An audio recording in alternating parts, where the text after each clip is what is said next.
So nou, kom ons bid net gou. Dankie Here vir die geleentheid waar ons bymekaar is vanaand, Here, om woordskool aan te gaan weer. Here, ek bid Here vir die seën, Here, op hierdie woordskool, alles wat ons doen tot eer en verheerliking van U naam. Mag die Here ons seën, bid Here vir wysheid en kennis, so alles wat ons sê en doen, dit sal insink in ons harte en ons gedagtes, sodat ons dit kan uitleef ook na buite toe. Sê al die lof en die eer in Jesus naam. Amen. Net gaan my water. Dankie. Ons sal op bladsy 16 begin. Daar bo by waar hy sê die Heilige Gees. Die Heilige Gees, wie die derde persoon in die drie-eenheid is en wie ook God self is die seël wat die gelowiges se verlossing waarborg. Die persoon wat die verseël van die Heilige Gees wil breek, moet dus sterker as die Heilige Gees wees, en daar bestaan nie so iemand nie. Die gelowige kan dus verseker weet dat God hom sal verlos, en daar geen sprake dat die gelowige ooit verlore sal kan gaan nie. Efesiërs 4 vers 30. En bedroef nie die Heilige Gees van God nie, deur wie julle verseël is, tot die dag van verlossing. Ook is al ons sondes op daardie moment volkome deur Christus, Jesus Christus betaal, en staan ons voor God asof ons nog nooit gesondig het nie. Potensiale geregtigheid. Onthou, Jesus Christus het al die gelowiges se sondes op hom geneem en sy bloed daarvoor aan die kruis betaal. Dit sluit die verlede, hede, toekomstige sonde in. Daar is nie een sonde wat nie deur Christus aan die kruis betaal is nie. Hierdie gebeurtenis staan ook as die voltooide werk van Christus aan die kruis bekend en is iets wat alreeds afgehandel is. Kolossense 1 vers 20. Ekskuus, hou net aan, my mond raak droog. Ons draai weer. En dat hy deur hom alles met hom sou versoen, nadat hy vrede gemaak het deur die bloed van die kruis, ek sê deur hom, die dinge op aarde sowel as die dinge in die hemel. Kolossense 2 vers 13. En julle wat dood was deur die misdade en die onbesnedehede van julle vlees, het hy saam met hom lewend gemaak deurdat hy julle al die misdade vergeef het. Vers 14. En die skuldbrief teen ons wat met sy insette ons vyand was, uitgedelf en weggeruim het, deur dit aan die kruis vas te naal. Vers 15. Nadat hy die owerhede en magte uitgeklee en het en in die openbaar ten toon gestel en daardeur oor hulle getriomfeer het. Die oomblik wanneer 'n persoon die evangelie glo, is 'n fase 1 van die persoon se verlossing, naamlik wedergeboorte, afgehandel. Ons het daaroor gehandel. Fase 1 was van 'n persoon se verlossing, dra die gelowige niks by tot in sy redding nie, behalwe geloof in Jesus Christus en wat hy aan die kruis gedoen het.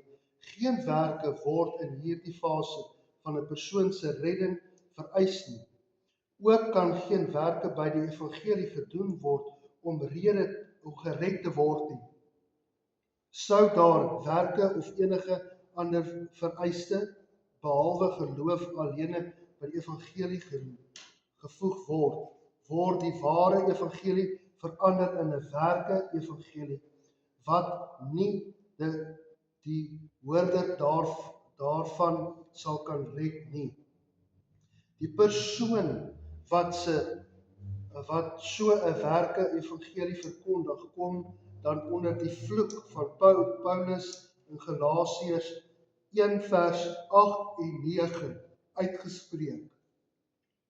Maar al sou ons engele uit die hemel uit julle evangelie verkondig, in stryd is met wat julle verkondig het, laat hom 'n vervloeking wees.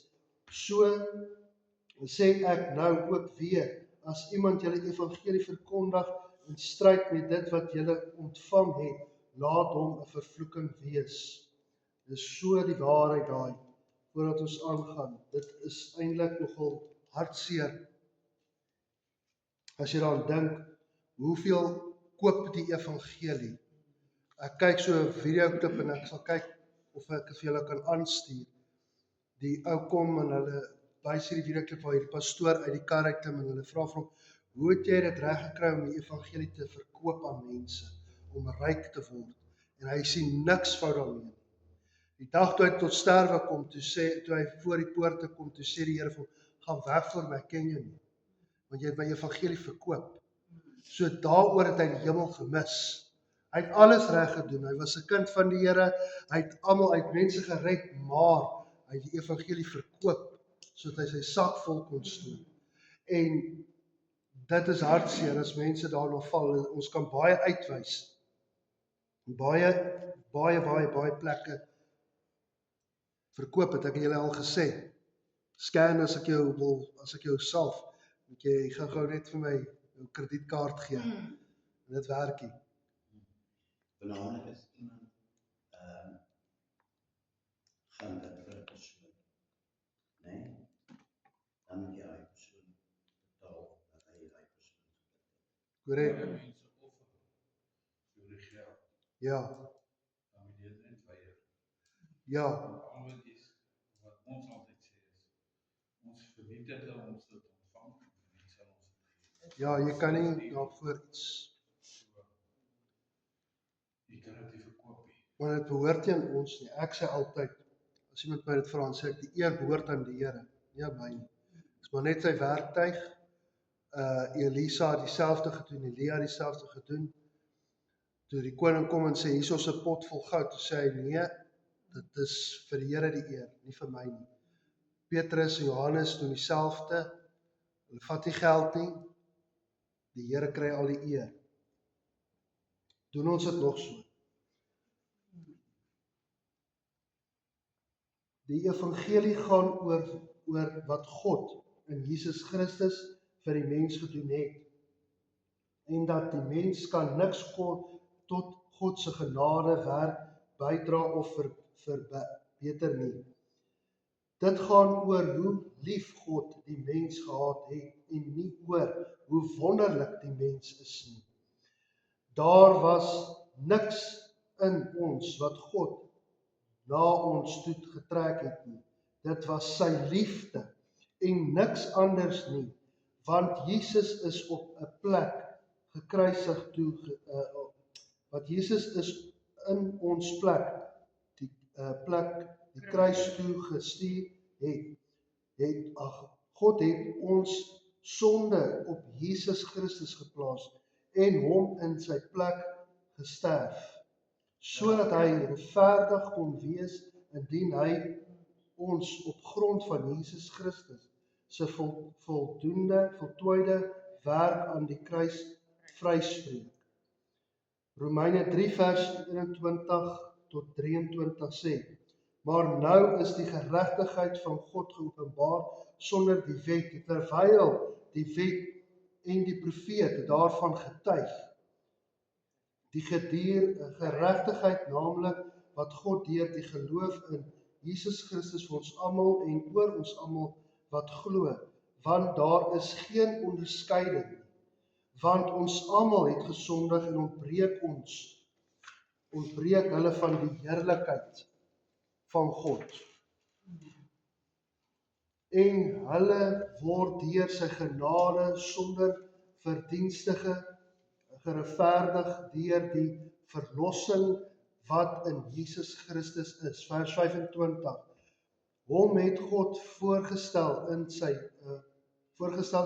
bloed as 'n versoening deur die geloof om sy regverdigheid te bewys deurdat hy die sonde ongestraf laat bly het wat tevore gedoen is onder die verdraagsaamheid van God, om sy geregtigheid te toon in die teenwoordige tyd, sodat hy selfs regverdig kan wees en regverdig maak uit wie die geloof in Jesus is.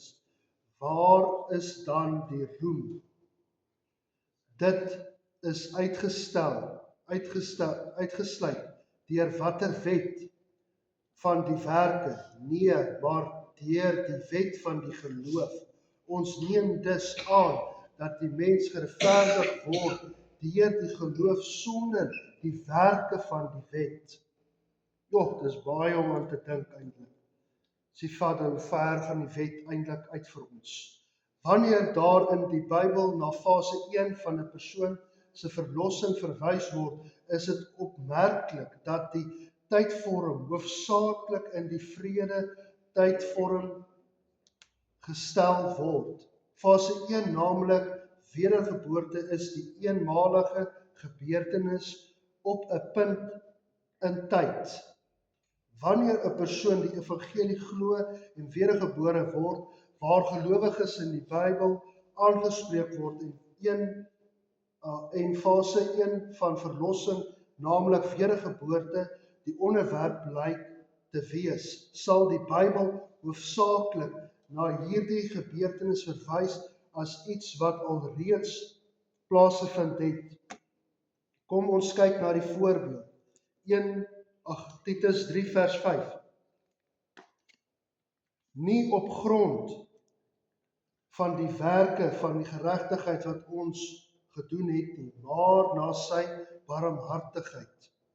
Hy het ons gered, verlede taal, fase 1, wedergeboorte, deur die bad van die wedergeboorte en die vernuwering deur die Heilige Gees. Vers 6, want hy ryklik uitgestort verlede taal, fase 1, het op ons deur Jesus Christus ons verlos.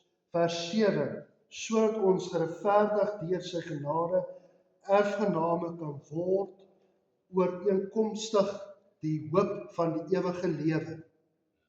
Uit die bostaande teksgedeelte kan baie duidelik waargeneem word dat die tydsvorm van die verlede tyd geskryf is, omrede wedergeboorte 'n eenmalige gebeurte is, waar Paulus dus met wedergeboorte Christus praat.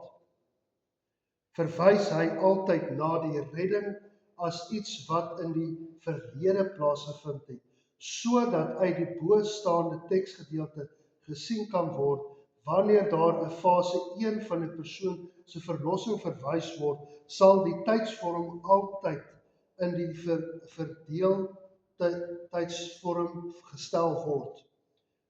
Tweede fase van verlossing, naamlik die heiligmaking fase, vind plaas wanneer dit alreeds wedergeboorte persoon wat die krag en houvas van die sonde in die lewe verlos en bevry word. Hierdie fase vind in die Here plaas. Die Heilige Gees lei die gelowige om alle bewuste sonde in sy lewe te bereik en hy verskaf ook die krag om hierdie doel te bereik. Boonop staan die Heilige Gees die gelowige ook in die hele proses van heiligmaking by, alhoewel daar van die gelowige verwag word om sy samewerking te gee. Fase 2 van verlossing staan as die heiligmakende fase en word daarvan die gelowige verwag om die proses van heiligmaking sy samewerking te gee wat goeie werke insluit. Ook word die gelowige gemaan om homself met die Here Jesus Christus te beklee en behoort sy optrede toenemend gelykvormig te word aan die van die Here Jesus Christus. Ek gaan 'n bietjie vinnig. Net voordat ek aangaan, julle verstaan die fase 1 en fase 2. Net 'n ander ding is, ek noem dit net terwyl dit opgekom het in my kop. Die ouens hak vas by fase 1 se storie van eenmaal gered, altyd gered. Dis verkeerd. Jy kan nie eenmaal gered en altyd gered wees nie. Jy gaan 'n sondaar bly totdat Jesus ons kom haal en ons 'n verheerlikte liggaam hê, gaan ons foute maak. So daar's baie keer die vraag, ek dink dit was Gerrit wat eendag ook gesê het, hy het ook so 'n vraag gehad en hy moes vinnig dink, want daar is nie eenmaal gered, altyd gered nie. Jy word jy word fase 1, jy word gered, maar jy moet werk daaraan om geredde persoon te bly. Dis waar fase 2 inkom wat jou help die Heilige Gees deur te gelei te word. Sonder die Heilige Gees gaan jy dit nie maak nie. Korrek. Kyk. Efesiërs 4 vers 22. Dat julle wat die vorige lewenswandel betref, die ou mens moet aflê, wat deur die begeerlikhede van die verleidende ten gronde gaan. En dat julle vernuwe moet word in die gees van julle gemoed. Fase 2, heilig maak. En julle met die nuwe mens moet beklee, teenswoordige tydsvorm. Fase 2 insluit heiligmaking, wat na God geskape is in ware geregtigheid en heiligheid. So baie duidelik uit bostaande teksgedeelte waargeneem kan word. Moet die gelowige in die teenwoordige tyd met die heiligmaking besig wees. Nog 'n verre voorbeeld. Kolossense 3 vers 9. Lieg nie vir mekaar nie. Hoor jy Daniel, mag jy nie lieg vir my. Omdat julle die ou mens afgelê, mens met sy werke afgelê het, en julle met die nuwe mens beklee het. Verlede tydsvorm, fase 1 van verlossing, wedergeboorte, wat vernuwing word, teenwoordige tydsvorm, fase 2 van heiligmaking, tot kennis na die beeld van sy skepping. Dis net 'n grappie gewees, né? Ek weet jy lieg vir my nie. Ek lieg ook nie. Ek moet begin. Nog 'n voorbeeld, 1 Korintiërs 1 vers 18.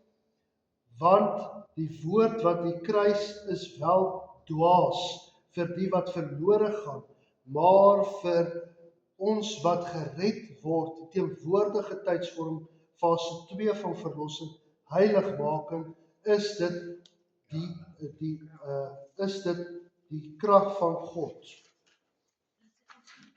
Bladsy 18. Die aanhaling gered word, het 'n betrekking op fase 1 van verlossing, van verlossing nie, maar wel op fase 2. Is dit ek wil weer lees? Dis deelik met my, né? Ek het dit nie. Gaan met weer lees. Ek net reg het sê, die aanhaling gered word het nie betrekking op fase 1 van verlossing nie, maar wel op fase 2, naamlik heiligmaking. 'n Persoon word wedergebore deur die glo van die evangelie, verlede tyd. Maar die gelowige word gered van die houvas en krag van sonde in fase 2, naamlik die heiligmakende fase, teenwoordige tydsvorm. Verstaan jy dit nou? Maak dit vir jou sin? Nee. Verstaan jy nie wat aangaan? Ek verstaan dit nie. Ons gaan nou by dit uitkom. Miskien gaan jy dit dalk later kry. Dalk in die volgende hoofstuk. Ek was nogal wil dit sê, as jy gedoop word, is jy nie nou gered. Die proses van heilig maak, tot die einde, Ja. waar jy gered word. Jy's reg. By dit ook, dit moet onthou, ons glo iets, jy glo wat jy sien. Dis hoe mense glo. Die Bybel sê in Hebreërs 11 vers 1 sê hy, ons glo omdat ons in die onmoontlike glo, wat nie bestaan nie. So ons glo nou, want as ek vir jou sê, kyk, hier's 'n waterbottel, hier gooi ek water uit, gaan jy my glo. Maar as ek vir jou sê, kyk, hier's 'n waterbottel, hier gooi ek dit uit, gaan jy dit nie sien nie, want daar's niks in my hand nie. So om daai vergelyking te kry, van om te glo, daar's regtig 'n werklikheid na dit wat met jou gebeur het, daai warm gevoel in jou hart, in jou maag, ons sê dit 'n butterflies. Dit gebeur baie keer wanneer ons in die kerk is, dan voel jy iets is aan die gang, daai borrel, daai opgewondenheid. Dit is iets wat jy nie vir iemand kan verduidelik nie. Nou, dit is alles daai heiligmaking gedeelte. Die eerste gedeelte van bekering was daai opgewondenheid, daai branding, daai wat jy my vertel het, toe jy gesê het, ek moet my hart en lewe vir die Here gee. Ek moet nou regmaak met die Here, ek wil nie verlore gaan nie. Jy glo in iets wat bestaan, maar wat in die verlede al gepraat was van. So nou glo jy in iets wat jy nog eers gesien het nie. So nou wat gebeur? Nou glo jy, omdat jy dit verstaan.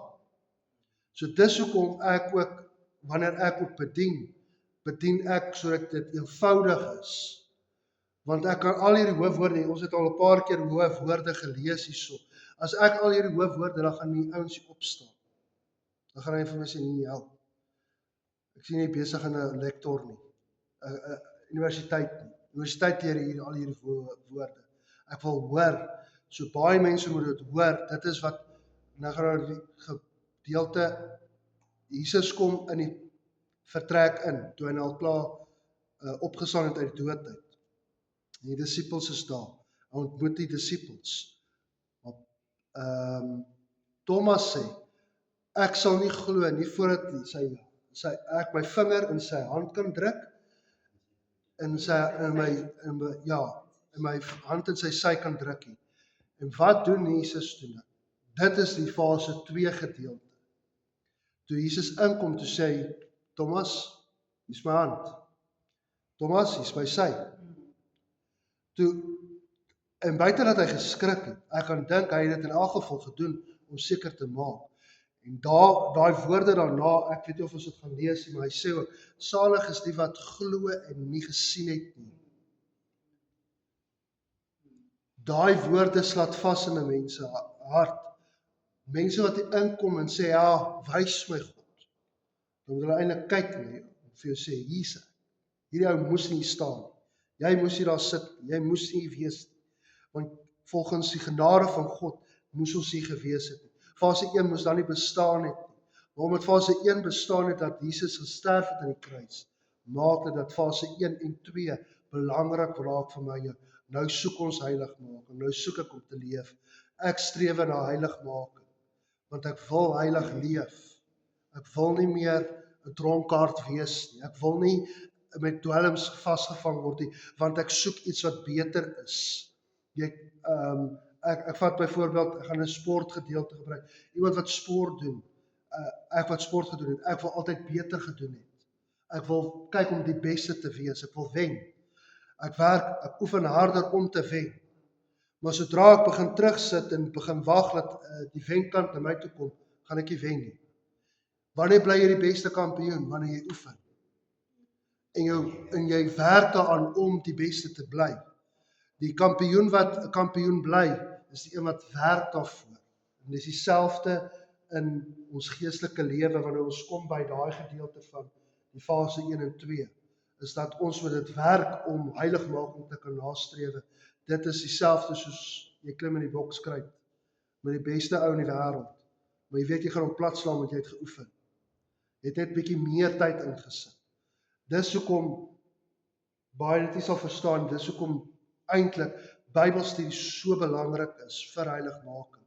Want hoe meer jy tyd spandeer in Bybelstudie, hoe makliker raak die geveg vir jou. Nie moontlik nie, maak dit baie makliker en dit help jou hantering goeders. Ek hoop jy verstaan nou. My water met jou gooi.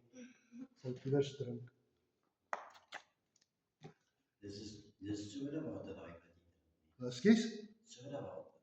Nee, skoon water. En laastens, Jakobus 1 vers 21. Daarom doen afstand van die veiligheid en oorvloed van boosheid. Fase 2. Heiligmaking. Let op die tydsvorm wat in die hede gestel is. Dis iets wat die gelowige moet doen en ontvang die sagmoedigheid, die ingeplante woord wat in staat is om jou siel te red. Fase 2, heiligmaking. Ons moet vra, gered van wat? Die antwoord, ons siele word gered van die houvas van sonde. Daarop het die poel van vuur nie hier te sprake nie. Jy gaan nie help toe nie. Jy klaar jou lewe vir die Here gegee. Hou dit so. Die derde en laaste fase van verlossing vind plaas wanneer die eerste ontstaan het. Ekskuus.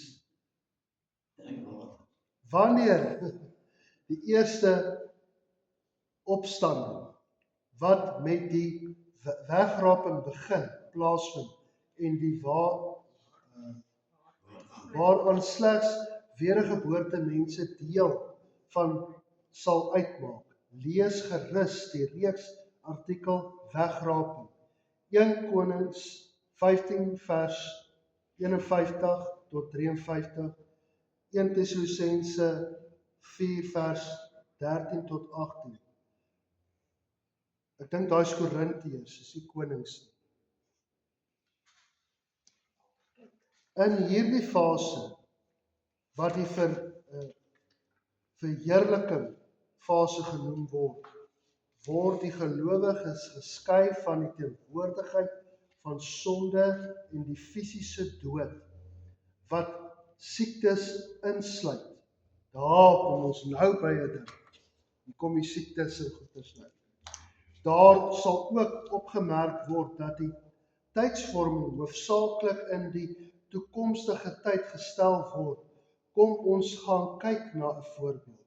Hebreërs 9 vers 28. Voor ek lees, is by 1 Korintiërs 15. 1 Korintiërs 15 vers 51 sê, kyk, ek deel julle verborgenheid mee. Ons sal wel nie almal ontslaap nie, maar ons sal almal verander word. Korrek, dis hy, dan is dit 1 Korintiërs.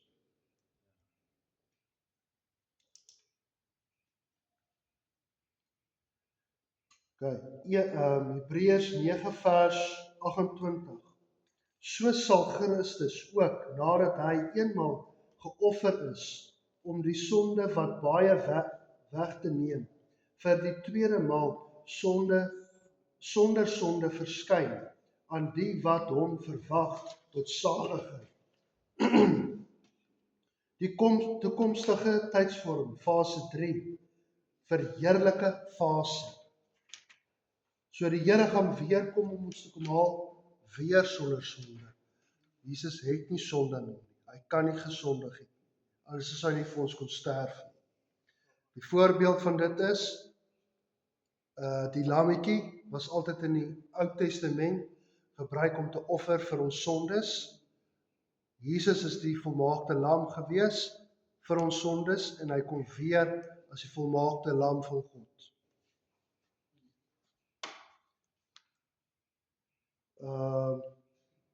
Soos duidelik in die bostaande teksgedeelte waargeneem kan word, is Jesus se koms vir ons vanuit die hemel, iets wat nog nie in die toekomstige wat nog in die toekomstige moet plaasvind.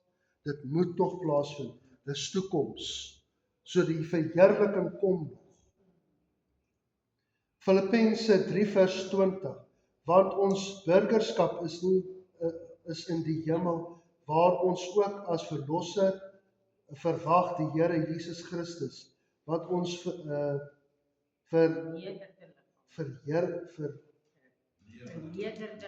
vernederde liggaam vir gedaante sal verander, om gelykvormig te word aan sy heerlikheid. Heerlike liggaam, volgens die werke waardeur hy ook alles aan hom kan onderwerp, fase 3. Slegs na afloop van die verheerlike fase 3, wat nog in die toekomstige moet plaasvind, wanneer die gelowige met sy verheerlike liggaam oorklee sal word, sal die gelowige vry van sonde, natuur en fisiese dood wees, wat siekte, pyn, lyding ensovoorts insluit. Die leser word sterk aangeraai om die aangehegte illustrasie te bestudeer. 3 fase van verlossing illustrasie. Die praktiese toepassing van hierdie feit sal verseker dat wanneer die Bybel bestudeer word, die gelowige tussen die 3 fases van verlossing onderskei sal kan aantref.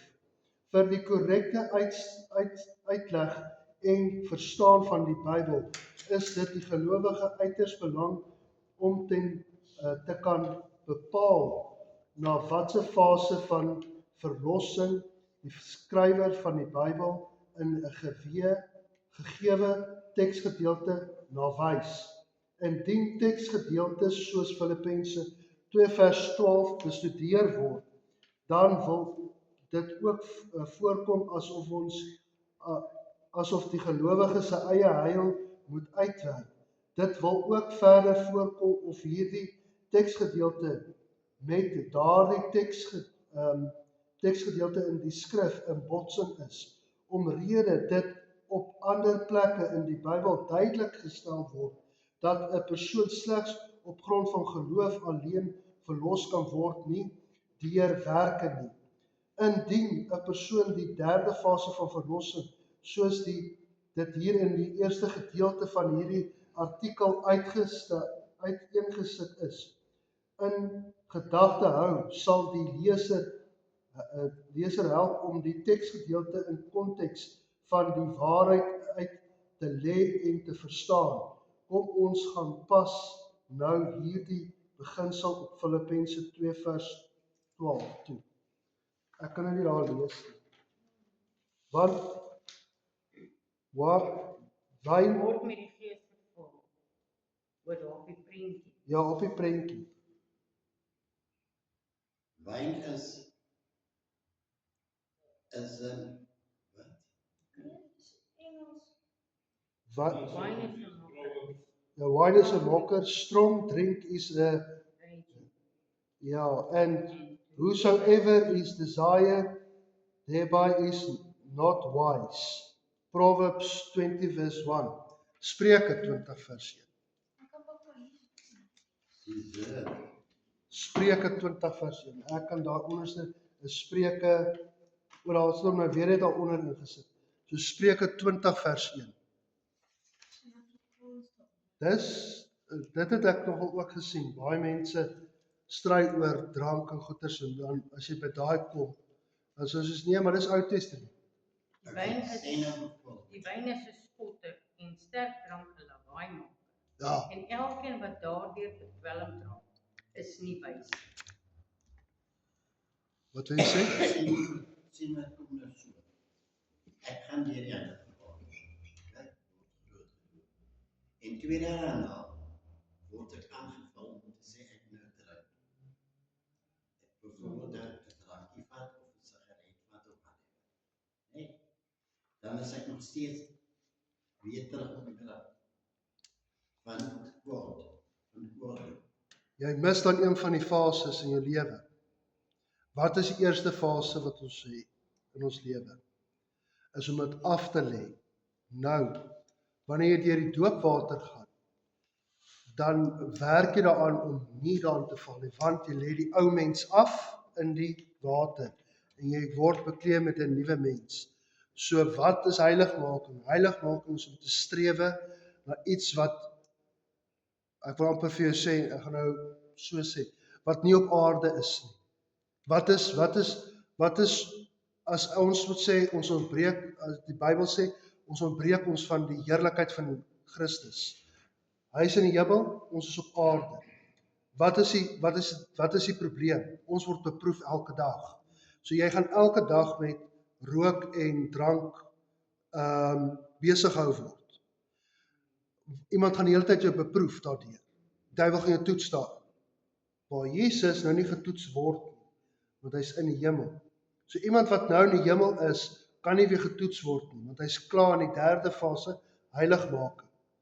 Maar jy en ek wat nou deur die beproewing gaan, dit is waar jy moet gaan lees, ons moet eintlik daai stukkie lees, waar Jesus gaan, en ek dink dit gaan in Markus wees.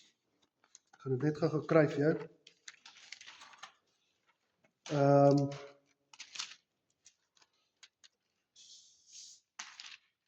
Markus.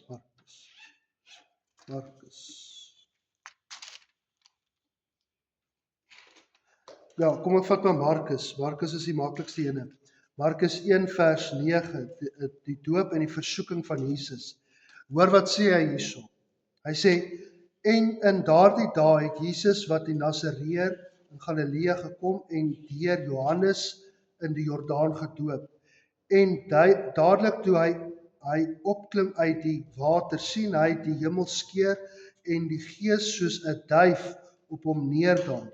En daar het 'n stem uit die hemel uitgekom en gesê, U is my geliefde seun, in wie ek 'n welbehae het. En dadelik het hy die Gees hom sien uitgedryf in die woestyn. En hy was in die woestyn 40 dae lank terwyl hy deur die Satan versoek is. En hy saam met die wilde diere en engele het hy hom gedien. Nou, waar kom dit nou in? Wanneer jy deur die doopwater gaan? Nee, toe jy bekering gekom het. Hoeveel versoekings het jy gekry? Baie. Nou dat jy die volgende fase gaan doen, die doop, die ou mens gaan aflê. Nou begin jy heiligmaking nastrewe. So nou gaan jy nog meer versoeking kry, want Jesus het dit versoeking gegaan. So dit is hoekom ons versoeking kry. So ek weet nie wie dit gesê nie, maar dit is eintlik mooi gestel, is dat nou dat ons nou kinders van die Here is, skel ons nie vry van versoekinge nie, van moord en dood nie. Nee, dit maak ons net dat ons nou in 'n nuwe rigting moet gaan met ons gedagtes. Ons harte moet op 'n ander plek wees. So wat gebeur ook is, wanneer jy in hierdie rigting gaan wat Jesus gegaan het. Dit is vir my baie interessant. Ek dink nie ons het ooit al so oor dit gepraat nie, oor die woord nie, maar het jy agtergekom, sodra ek begin lees oor wat Jesus gedoen het, is ons besig om deur te gaan. Die versoekinge wat hy deur gegaan het, ek en jy deur. Want wat se eerste versoeking kry ons? Daar's nie kos op my tafel. Hoor jy wat ek vir jou sê? Daar's nie water nie. Of daar's nie finansies nie, daar's niks nie. So dit wat Jesus deurgegaan het, gaan ons deur, gebed ook. Terug te kom na dit toe wat ons oor praat is, wanneer jy deur die doopwater gaan, skel dit jou nie vry van sonde nie. Gaan die versoeking kom? Definitief. Gaan dit daar wees? Definitief. Maar nou gaan jy kan weerstaan, want jy het nou Christus aan jou kant. Jy het die Heilige Gees aan jou kant. Die Bybel sê ook, weerstaan die duiwel, en hy sal van jou wegvlug. Hy sê nie veg hom nie. Die ander dag het ook vir iemand Saterdag, toe sê ek het vir iemand, sê ek vir hulle, julle besef nie eintlik wat die woord van God sê nie. Die woord van God sê nie, jy moet die vyand veg nie. Hy sê net, hy gee ons die mag oor die werke van die vyand, om hulle uit te dryf. Hy het nie gesê, gaan trek aan jou wapenrusting en fight die duiwel jy kan hom nie fight nie. Dit is die werk van die Here. Ons moet dit los in sy hande.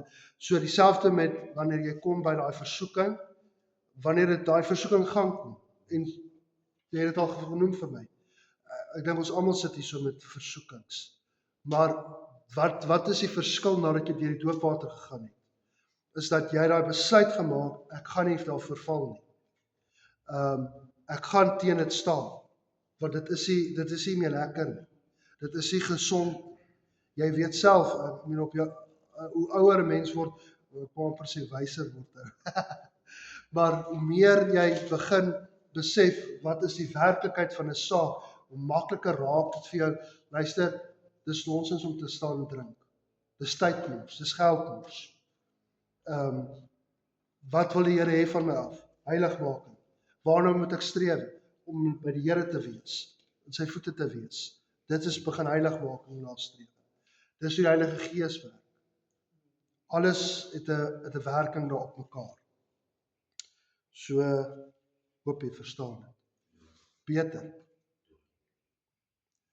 Ja, so die beste verduideliking wat ek na toe gaan is gewoonlik waar Jesus gedoop word, en nadat hy gedoop is hy gelei deur die Heilige Gees in die woestyn om versoek te word, nie net te vas en te bid nie. Hy's gelei daardeur om versoek te word. Baie interessant. Filippense bladsy 19.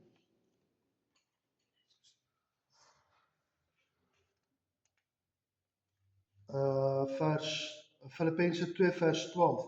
Daarom my geliefdes, soos julle altyd gehoorsaam gewees het, nie in my teenwoordigheid alleen nie, maar baie meer nou in my afwesigheid, werk julle eie heil uit met vrees en bewering. Indien ons egter na die wederkoms tyd vir hom gaan kyk, sal ons opmerk dat dit in die teenwoordige tyd gestel is en moet ons dus vra van wat se heil hier gepraat word. Die logiese antwoord is duidelik dat die skrywer hier vir die heiligmaking fase praat.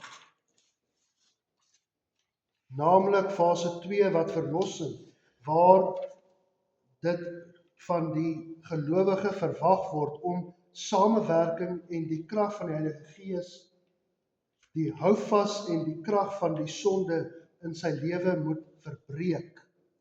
In hierdie teksgedeelte, net soos in fase 2, word die gelowige aangemoedig om heiligmaking in sy lewe toe te pas. Boonop is ook uit die konteks waarin hierdie teksgedeelte gevind word, duidelik dat die skrywer op gelowige fokus en nie op die ongelowiges nie.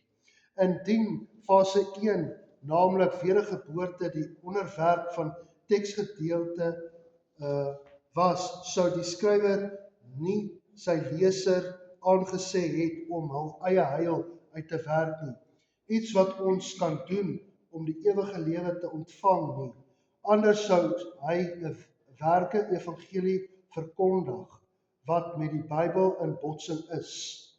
Wat die ewige lewe word as geskenk deur geloof alleen ontvang en nie deur werke nie.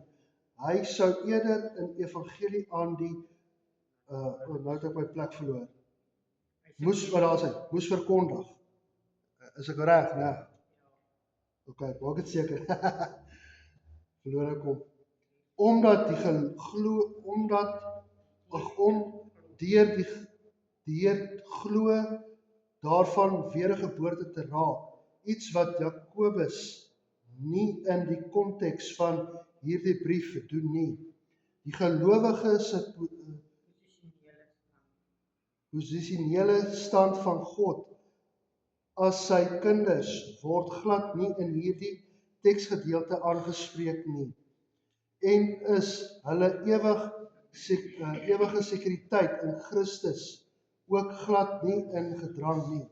Fase 2 van die gelowige se verlossing is dus die fokus van hierdie teksgedeelte, heiligmaking, waar hulle wel werke moet voorbring en nie fase 1 wedergeboorte of fase 3 verheerliking nie.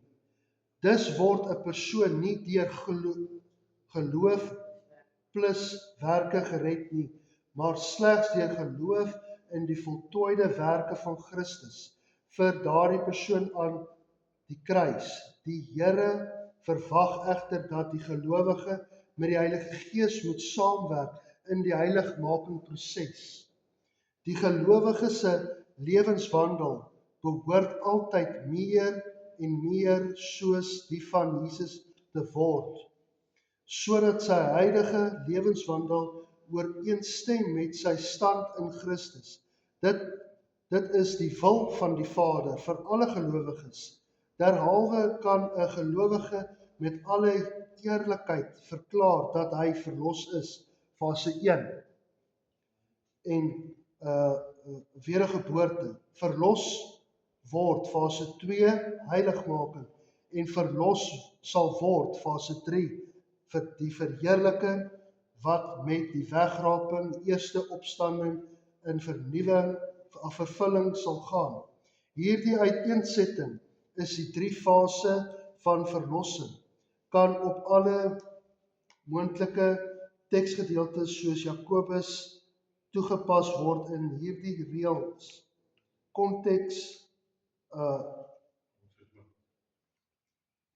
sê dit weer? Reëls konsekwent. Ja, konsekwens Want toegepas word. gepas word.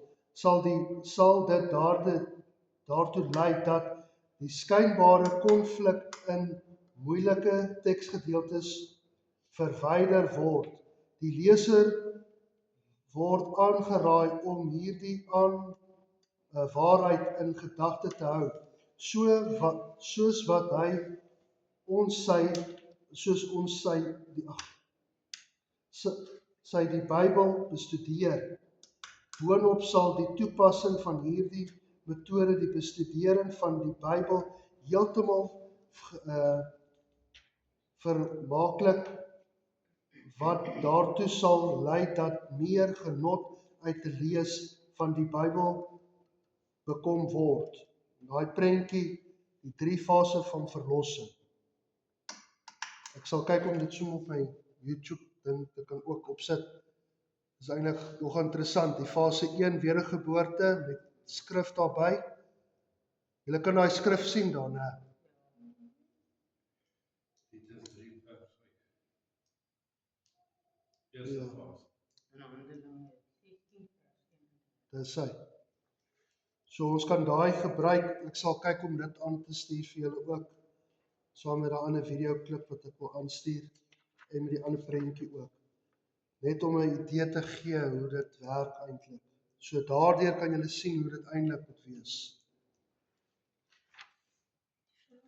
Deur die kruis het ons verlossing gekry, nie deur Mohammed nie deur 'n tafel, nie deur 'n stoeltjie nie. Nie deur water nie deur drank nie. So, okay, ek sien nou ek het 'n paar vrae daar uitgelos. Ek het nie die ander bladsy gemaak nie. Wat ek gaan doen is, ek sal seker maak ek kry die ander huiswerk vir julle en vir volgende week ook byderhand. Met fisiese sowel as geestelike dood, vind daar 'n skeiding plaas. Waar? As jy dood is. Is ek reg? Ek is seker nou. En soek dit op. As jy dit kry nie, SMS maar dan stuur ek jou dan. Daar is 'n skeiding wat plaasvind. 2. Fase 1 van 'n